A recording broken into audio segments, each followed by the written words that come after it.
grief. Losing track of the days here. Okay, let me plug my charger in so we don't lose power on the computadora. And we're going to bust through these things pretty quickly. Didn't have much time to practice today, but that's okay. We got to do it anyway. So I'm going to peek a lot at the words. Had to really work more on chords. There were some weird chords in the songs today. First one's not too bad as far as chords go. The hardest thing about the first song we got to do is it's just kind of hard to sing ethically here. But, are we on yet? Okay, we're live. Okay, yeah, going on and on and on about how cool Rubber Soul is. It is my favorite album, but the very last song is a little bit hard to sing lyrically, but we're just going to plow through all these, and I guess it's just the difference between 1966 and 2021 that this one probably wouldn't fly these days, but we will do it for you here and get it out of the way. This is called Run for Your Life.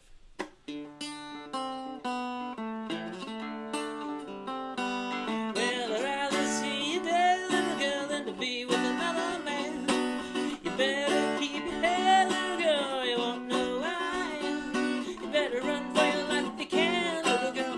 Hide your head in my hands, little girl. If I catch you with another man, it's the end, little girl.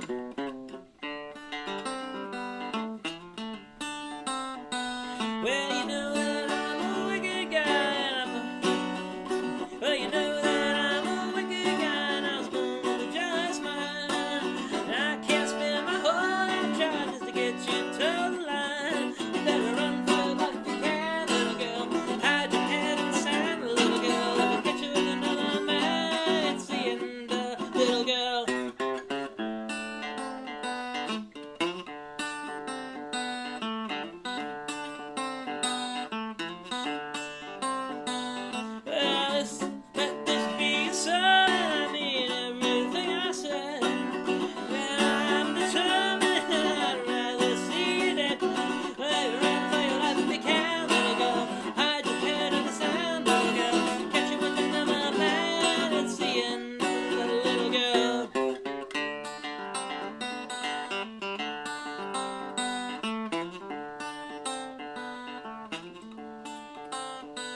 Well, I'd rather see you there, little girl, than to be with another man.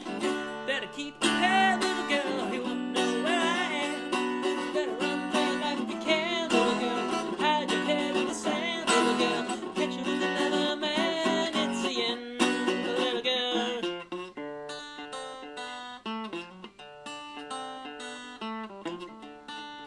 Really cool country lick in that song, though. I gotta give it that credit.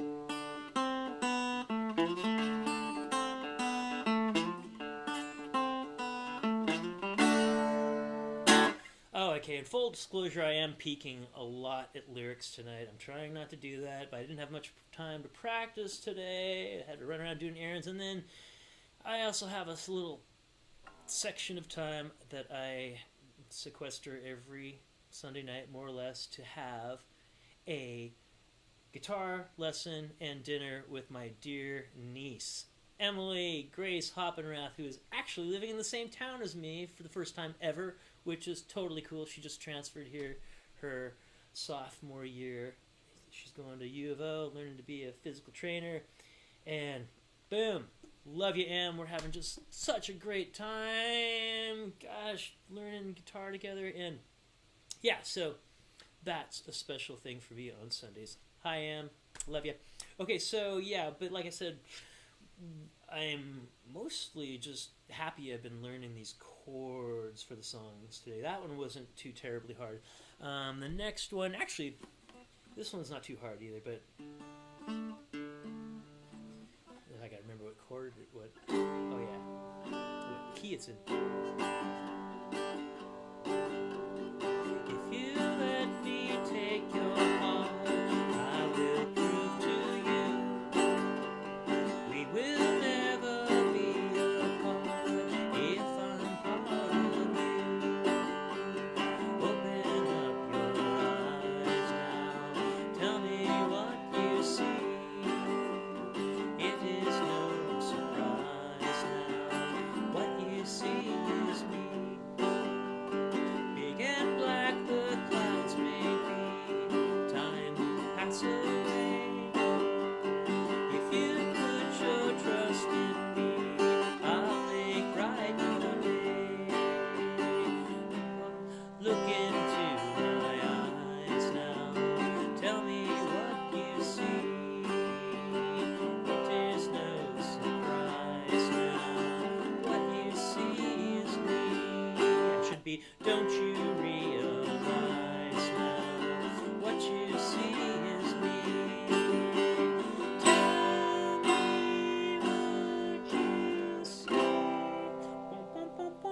Can't you try to see that I'm trying to get to you? Okay.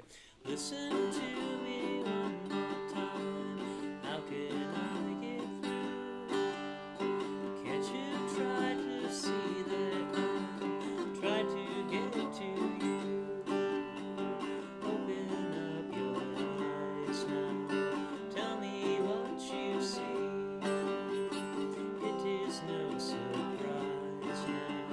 What you see is me.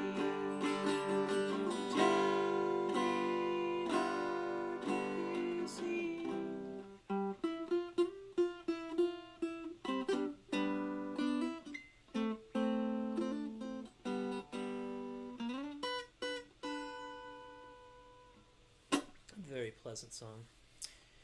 Yesterday I commented on how ironic it was that I drew Tell Me What You See, and then I drew after that I've Just Seen a Face. Haha. Well, it turns out those are actually back to back on Help.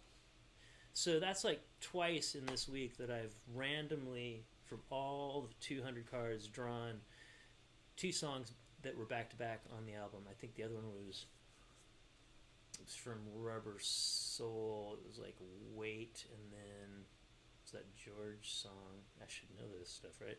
Okay, but it's a lot to squeeze in my head, which is why we're doing this every day, just to make sure a little bit goes a long way. And this next song, I've Just Seen a Face. I was working on this intro today. I don't have it down. Let's see what I can do. It starts with F sharp.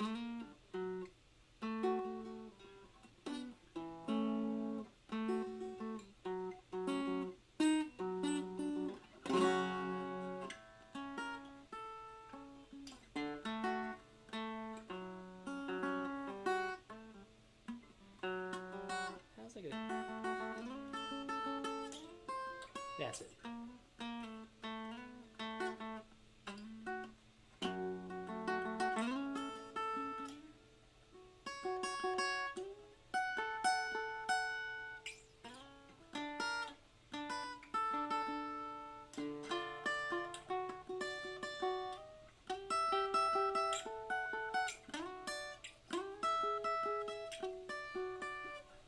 Let's do that once more, just for practice.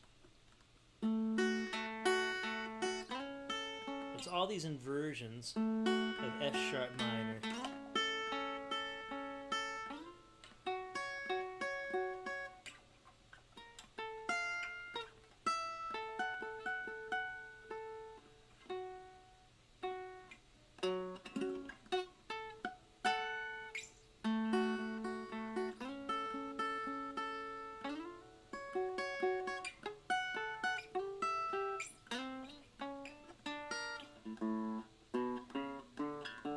Same thing on sort of thing on D, F minor,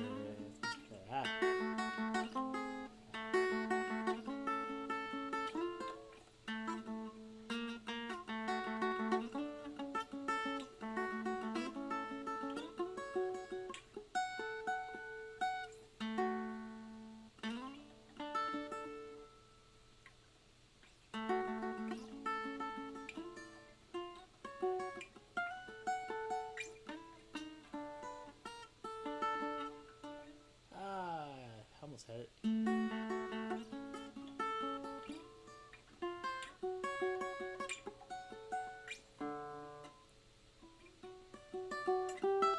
That's it.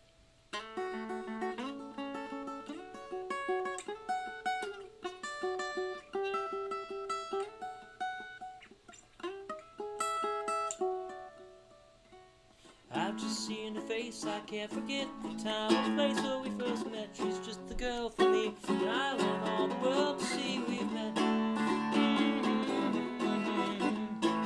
Had it been some other day, I might have looked the other way, and I'd have never been aware. But oh, as it is, I'll dream of her tonight. Falling, yes I'm falling, and she keeps calling me back again. I've never known the likes of this. I've been alone and I have missed things and kept out of sight. Rather girls were never quite like this. Falling, yes I'm falling, and she keeps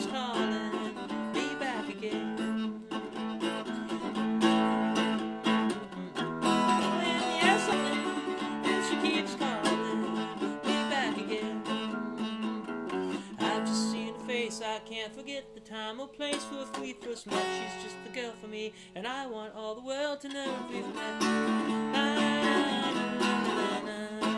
Falling, yes, I'm falling, and she keeps calling me back again. Falling, yes, I'm falling, and she keeps calling me back again. Oh, falling, yes, I'm falling, and she keeps calling me back again. Dun, dun, dun, dun. Love that one.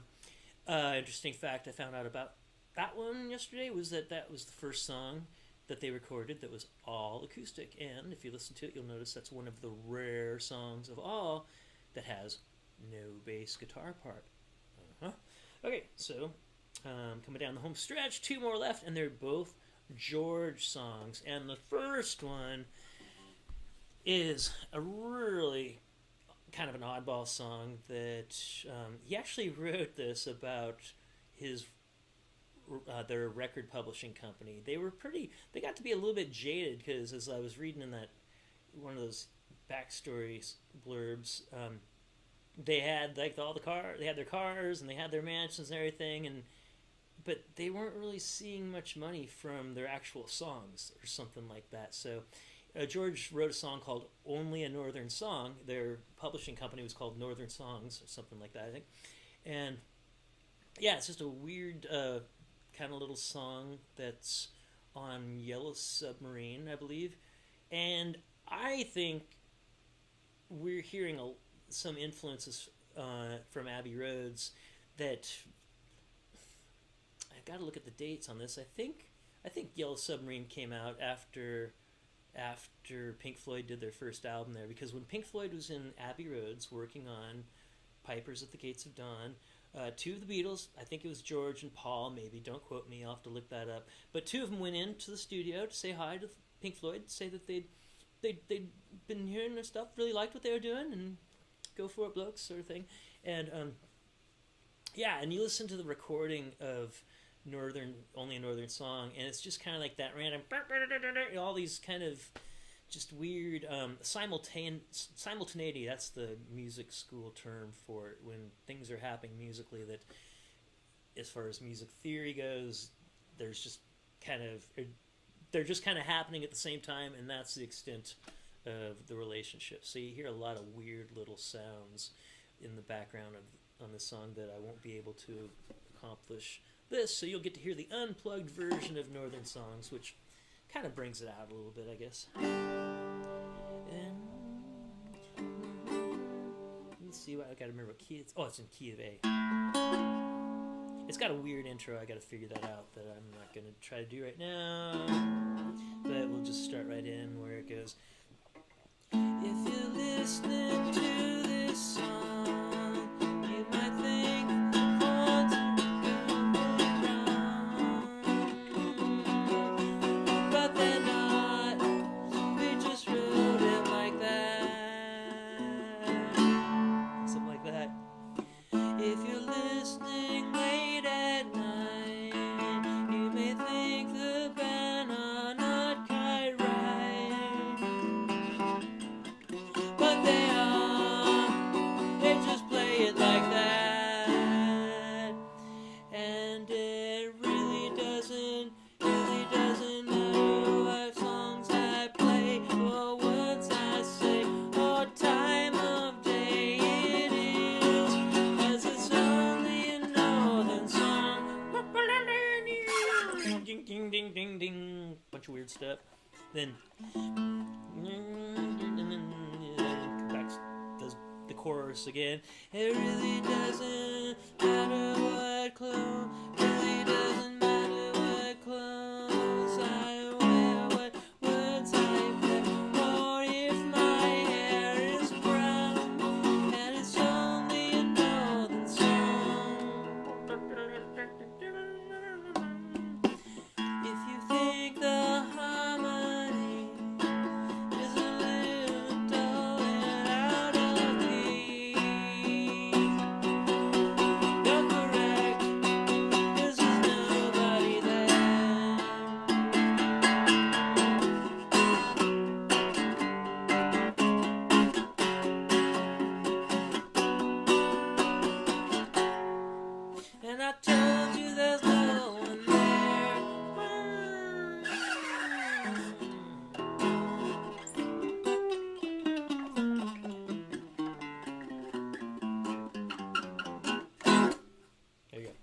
a northern song.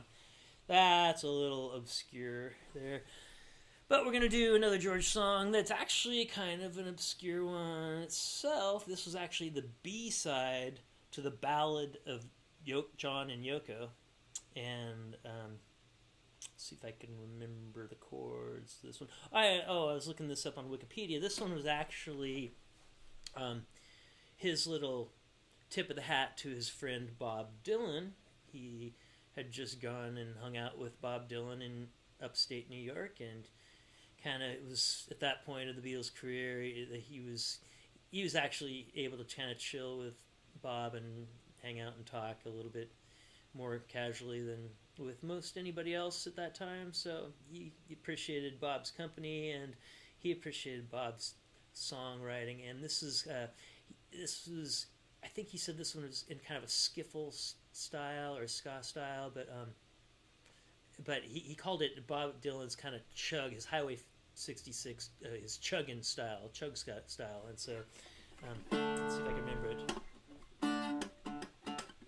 Oh, it's in C.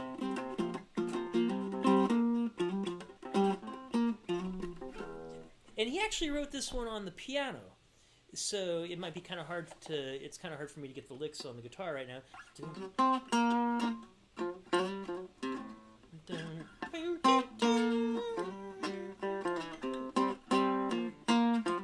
I want a love that's right, 'cause right is only half of what's wrong.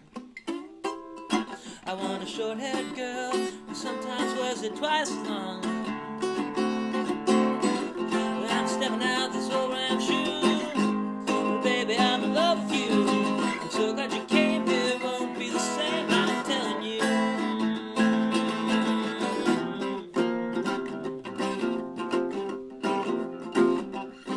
You know, you pick me up from where some tried to break me down. I want to see your smile, replacing every thoughtless frown. It got me escaping from the zoo. Baby, I'm in love with you. I'm so glad you came here, won't be the same when I'm with you. But I grew up to be a singer, wearing things on every finger, not worrying what you or they say. I'm living life, and someday, maybe, who knows, baby, you may come for me.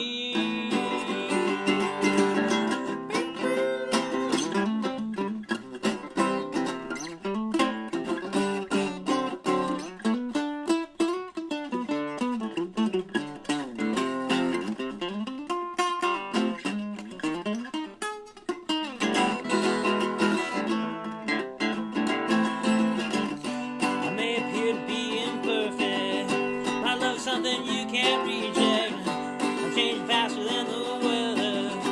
You and me should get together. Who knows, baby, you may comfort me. I want that love of yours to miss something. I want that love of yours to miss that love of something I did. I'm making an early start. I'm making sure that I'm not late.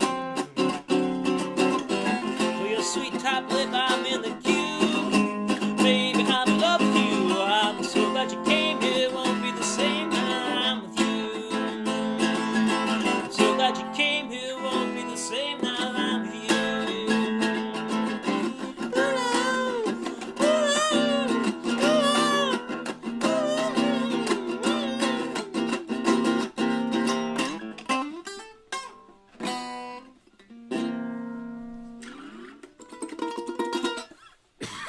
Alright, lots of peeking on that song. That was probably like 90% peeking on the lyrics of that one. Okay, got some work to do on these ones, but all I really need are 2 songs per day, and I'll have all of these by Rubber Solstice. So, yes, we are doing a little rush job tonight because we're going to watch another one of those great courses on the Beatles. They're awesome. We're on number 4, and the guy that does these are just Michael Sheldon. What an interesting dude. The guy is like a biographer. He did Winston Churchill. He did George Orwell. He's like George Orwell's official biographer. And who would have known? I had no idea this guy was a Beatles fanatic. So, yes, he's doing... We're pretty impressed so far. So now is that time where we draw the 5 songs of the day for tomorrow, and we have our special guest tonight, Jen! Yay! She's been here this whole time. Let's get the sorting hat out. And there's the sorting hat. Jen, hold the sorting hat. And shaking them up. Woohoo! Dun-dun-dun. I'm going to get my camera so we can take a picture of the spread. Wait, that's not my camera, that's her camera. Where's my camera? Ah, we'll take a picture there. Okay. Or do you put it down here? Nah. Nobody knows where their camera is these days. It's like my glasses, except that it's not on my head. Now I'm not looking at them. Nope, you're not. You just give them to me. Okay. That's number 1. We look at the colors. So it's a green one, so it's a John. A John. Ooh, it's our first pink that we've drawn yet. There's not too many pinks. Those are the weird ones that we don't know how to categorize, like number 9, and you know my name, look up the number, and all that weird stuff. Okay, so good job pulling the first pink. Okay, so, and then, ooh, a Ringo, a yellow. We haven't had, what should we call it when there's like one of each color? It's like some poker term or horse like racing a full house term. or something. Yeah, like full house, a full flush, or like a trifecta, a quintecta, or something. I don't know. We'll come up with a cool word for when you pull one of each color. Oh, there's 2 pinks? That's weird. Okay, so you're pulling some weird ones tonight. And this will be like the second day in a row where I have a ton of weird ones to learn. But hey. I like the ones you did tonight. Okay, so no Pauls or Georges tonight. The first one we have is a John. What is it? It is... Talk about a revolution. You say you want a revolution, yeah. And that's not revolution number 9, because that would have been a pink one for sure. So the first one we're going to learn for tomorrow is revolution. Okay, the first pink of the Beatles Oracle Revival 2021 is... There's a Place. There's a Place from Please Please Me. Okay, a pink one from the very, very... Now...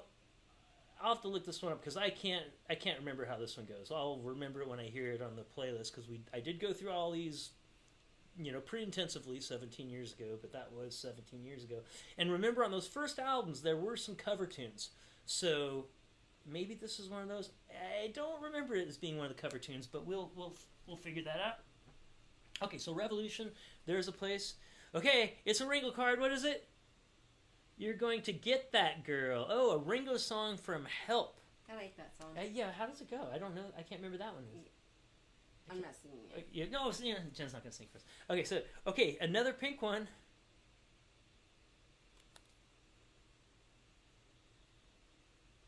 You Like Me Too Much. Oh, that's from Help. I think that's a George song. I don't know exactly what was going through my mind when I was color coding these things, except the really super obscure ones to me at the time I just made pink because I wanted to have 5 categories, and so there you go.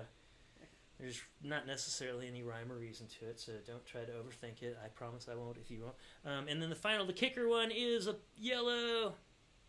She's got a ticket to ride if she don't care. It's kind of a John song to me, but whatever. I actually have 2 sets. Can you believe it? I have 2 full sets of these colored cards. I don't know where the other one is, but I wonder if it's at my place. Yeah, it might be at your house. Who knows? But anyways, what the heck. So tomorrow we're going to do Revolution, There's a Place, You're Going to Get That Girl, You Like Me Too Much, and Ticket to Ride. And the only ones I can really think of offhand how they go are Revolution and Ticket to Ride. So that will be another day of challenging Scotty. Okay, now it's time to... And since Jen's here, let's let Jen pull the backstory of the day. So...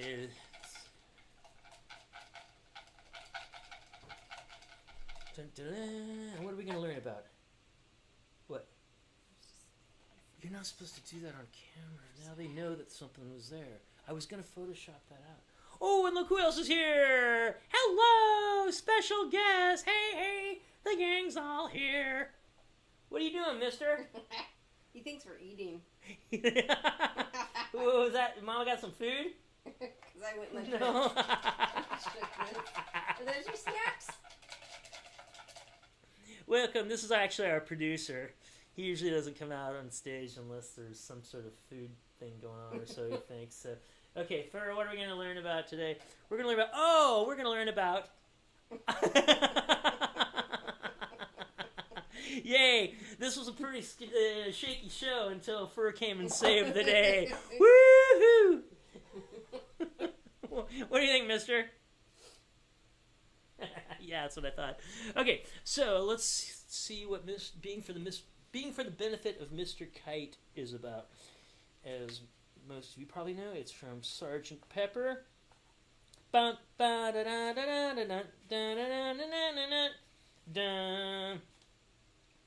And okay, turn on your translators. Les Beatles consacrèrent une partie des mois de janvier et février 1967 au tournage du film de promotion de Strawberry Fields Forever, qui eut lieu à Knoll Park, près de Sevenoak, dans le Kent. Il y avait une boutique d'antiquaires à côté de l'hôtel de Sevenoak dans lequel nous étions descendus, raconte Tony Bromwell, l'ancien employé d'Apple. John et moi sommes allés nous y promener un jour. John a vu cette affiche. On s'adresse vantant le programme d'un cirque victorien et il a acheté. L'affiche imprimée en 1843 annonce fièrement que le cirque royal de Pablo Funke présenterait la plus grande nuit de la saison sur les terres communales de Rochdale, une ville du nord de l'Angleterre. Cette production était organisée au bénéfice de Monsieur Kite et l'on y verrait Monsieur J. Henderson, le célébré acrobate qui fera la démonstration de ses extraordinaires bonds au trampoline et de ses sauts périlleux par-dessous des hommes et des chevaux, à travers des anneaux, par-dessous des banderoles, et finalement à travers un tonneau réellement enflammé. Dans cette branche de la profession, Monsieur Kite défie le reste du monde. Dans cette branche de la profession, Monsieur Kite défie le reste du monde. Branche de la Monsieur Kite et Henderson, et il écrit, assure au public que le spectacle de ce soir sera l'une des plus merveilleux jamais donnés dans cette ville et a nécessité plusieurs jours de préparation. Oh, this is long. Inspiré pour cette annonce désuète et par les noms évocateurs des artistes, John commença à composer une chanson à partir de l'affiche. Il avait accroché au mur de la salle de musique de sa maison et Pete Shotton se souvient de John écarquilant les yeux pour lire les textes de l'affiche tout en jouant au piano les airs qu'elle lui inspirait. John changea quelques faits à mesure qu'il progressait dans sa composition. Sur l'affiche, c'était M. Henderson qui défiait le monde et non Mr. Kite. Les Henderson ne sont pas anciennement de la fête foraine de Pablo Funke. C'est M. Kite qui est anciennement des cirques de Wells. Pour rimer avec Don't Be Late, John déplaça la représentation de Rochdale à Bishopsgate. Il transforma la cirque en fête foraine pour faire rimer Late of Pablo Funke's Fair avec The Hendersons Will All Be There. Le cheval s'appelait à l'origine Xanthus et non pas Henry. Pablo Funke, M. Kite et les Henderson n'étaient que des noms pittoresques pour John, mais les archives montraient montrant qu'il était à leur époque, soit un siècle et demi plus tôt, des célébrités du monde du cirque. Le monsieur Kite de la chanson, William Kite, fille de propriétaire du cirque James Kite, était un artiste polyvalent. En 1810, il forma son propre cirque, le Kite's Pavilion Circus. On retrouve sa trace 30 ans plus tard. Se trace 30 ans plus tard. Se trace 30 ans plus tard, excuse me, alors qu'il faisait partie du Wells Circus. On suppose généralement qu'il a travaillé dans le cirque de Pablo Funke de 1843 à 1845. Pablo Funke était un artiste au talent multiple qui devint le premier noir propriétaire d'un cirque en Angleterre. Il s'appelait de son véritable nom William Darby et était né à Norwich, à l'est de l'Angleterre, en 1796. Those are the hard numbers in French. Et John et Mary Darby. Il a commencé à utiliser le pseudonyme Pablo Funke dans les années 1830. Les Henderson, c'était John Henderson, équilibriste, funambule, écuyer, trampoliniste et clown, et son épouse Agnes, qui était la fille du propriétaire du cirque Henry Hengler. Les Henderson donnèrent des représentations à travers toute l'Europe et la Russie dans les années 1840 et 1850. À l'époque, John considérait que Being for the Benefit of Mr. Kite était une chanson sans intérêt. Je n'en étais pas très fier. Ce n'est pas une véritable composition. Je me suis juste laissé emporter parce que nous avions besoin d'un titre de plus pour Sgt. Pepper à ce moment-là. En 1980, il avait révisé son jugement et déclare au journaliste de Playboy, David Chef, elle est d'une beauté cosmique. Cette chanson est si pure, un peu comme un tableau. C'est une véritable aquarelle. Okay, there's a lot of words in there that I didn't underline the first time I read this, so we're just going to plow through this. This is the most awkward episode of Beatles Revival yet, but hey, if you're still with us, then you must be having fun. So the Beatles dedicated part of the months of January and February of 1967 to touring, recording the promotion film for Strawberry Fields Forever, which took place at Knoll Park, close to Sevenoaks in Kent. There was a antique boutique next to the Sevenoaks Hotel in which we were staying, recalled Tony Bromwell, the old employee of Apple. John and I were walking one day. John